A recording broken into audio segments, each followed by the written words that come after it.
শাকিব খানের তাণ্ডব সিনেমায় তাণ্ডবময় একটি চমক আসতে চলছে।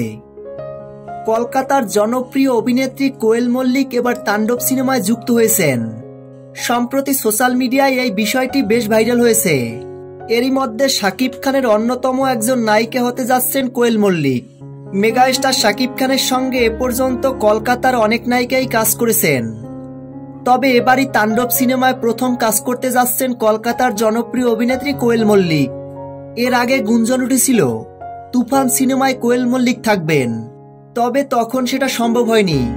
একটি তথ্যসূত্রে জানা গেছে খুব শীঘ্রই কোয়েল মল্লিক তাণ্ডব সিনেমার শুটিংয়ে অংশগ্রহণ করবেন। এদিকে তাণ্ডব সিনেমার নতুন লুকে বেশ আগেই দেখা গেছে শাকিব খানকে। রায়হান রাফি মেগাস্টার শাকিব খানকে তাণ্ডব সিনেমায় যে গেটআপে হাজির করেছেন, দর্শকরা দেখে একদম মুগ্ধ হয়েছেন। দর্শকরা শাকিব খানকে দেখে বলতে বাধ্য হয়েছেন এটা বলিউডের কোনো হিরো। কেউ কেউ আবার সালমান খানের সাথেও তুলনা করেছেন।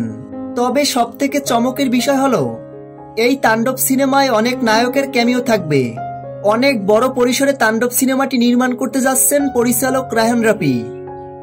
প্রিয় ভিউয়ার্স, তাণ্ডব সিনেমার নায়িকা নির্বাচন নিয়ে আপনাদের কোনো মন্তব্য থাকলে ভিডিওর নিচে কমেন্ট বক্সে কমেন্ট করে জানিয়ে দিন। ভিডিওটি ভালো লাগলে একটা লাইক দিয়ে আমাদের পাশে থাকুন।